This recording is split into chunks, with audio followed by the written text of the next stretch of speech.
I'm Andrew, the third of the three children of Ruth and Charles Connery. Ruth, my mom, died on November 2nd, 2008, last year, and we held her funeral on November 6th.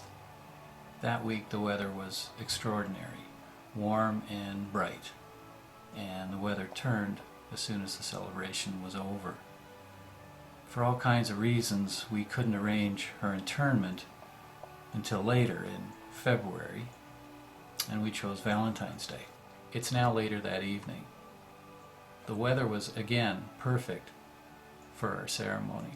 Afterwards, we met at the Jitterbug Cafe, a favorite spot of ours in Waterdown, and many of the family and a few friends gathered for a small celebration. I asked everyone for a little story or a memory of my mom, and these are those stories. Okay, so my strongest memories actually of Nanny are my first memory and my last, so that's what I'm going to talk about. And my first memory of her, she stayed with us.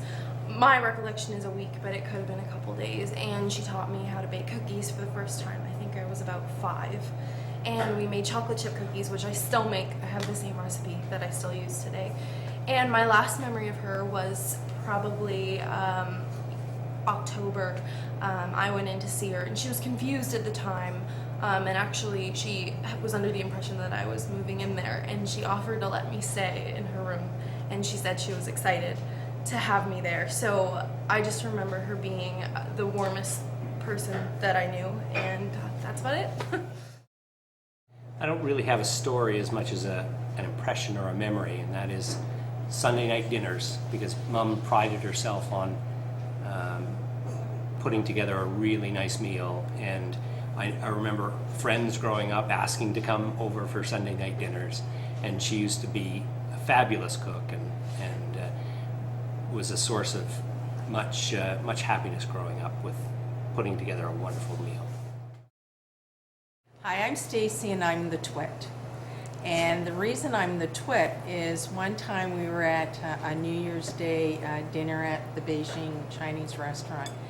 And you know how Ruthie likes to make her faces, and she's doing her thing, and I'm sort of playing along with her. And all of a sudden she just called me a twit. And Joanne said to her, "What did you call my friend?" And she said, "A twit." And Joanne says, "Well, you can't call her that. She's my friend." And she says, "She's my friend too."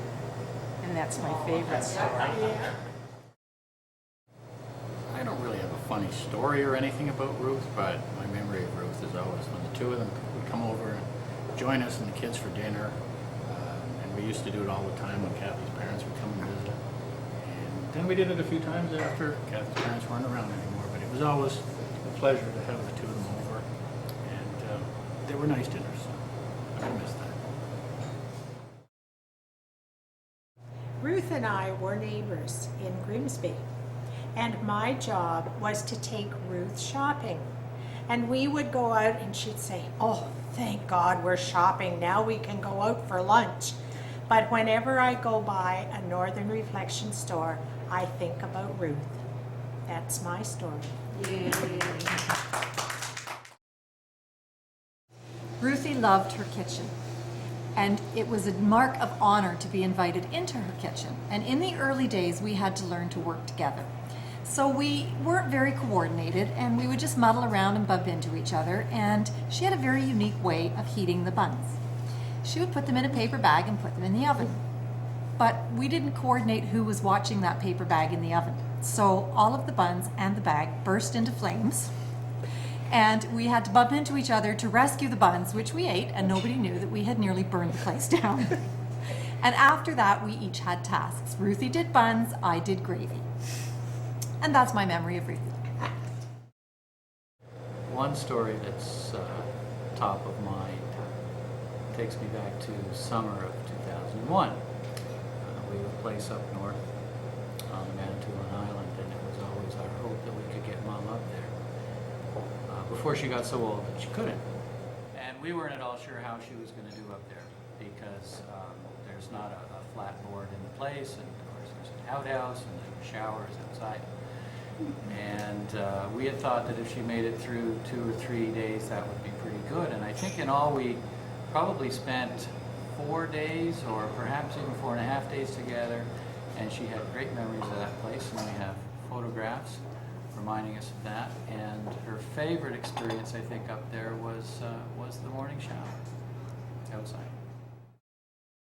My name's Kathy, and I'm Ruth's niece, and it's just, I'm going back actually to something that Val had said, was just talking about warming up the buns, because it's bringing back something from my childhood, and it was a gift from Aunt Ruth and Uncle Charles to my parents, and they opened it up, and it was a bun warmer. And so we all, we had, it was, I can remember it, you would have seen them use it too, so now it's just funny to know that why she gave us the bun warmer, and why we, goes back to her story, so I just thought that was kind of cute. It is cute. My favorite memory of Ruth is when we were hosting one of our birthday parties or an anniversary or something, and we all got together. You would ask Ruth what she would like to drink, and she'll have said, "I'll have a gin double with water." She's still the only person I ever knew that drank gin with water. That's my story.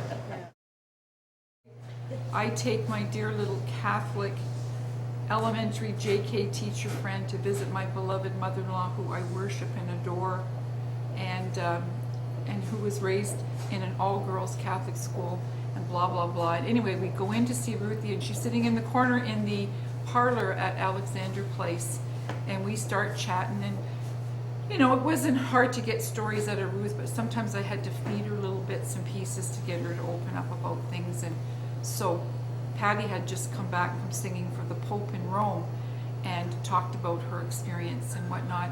And Ruthie became sort of glazed over and kind of quiet in the corner, and she sat back, and I said, "Well, honey," I said, "you seem to enjoy that story. Like, what were you reflecting on?" And she said, "Oh, I was thinking about air travel and how much I loved it.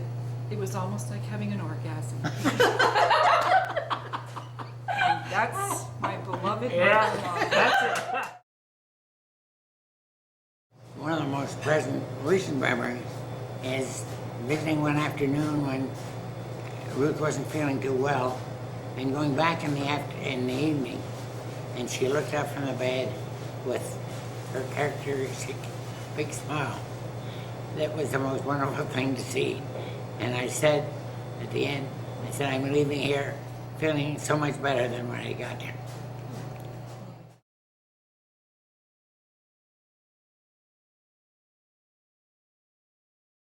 Hello everybody, thank you very much for coming to the Jitterbug and celebrating Ruth's life. We enjoy having you here every Saturday, and can't wait till the next Saturday. Hi everybody, I'm a cook at the Jitterbug, and I guess we'll be feeding Charles now, because he's coming every Saturday. And we met Joanne and Andrew a long time ago, and they've been coming every Saturday, and they love it here, and we love having them. Thanks.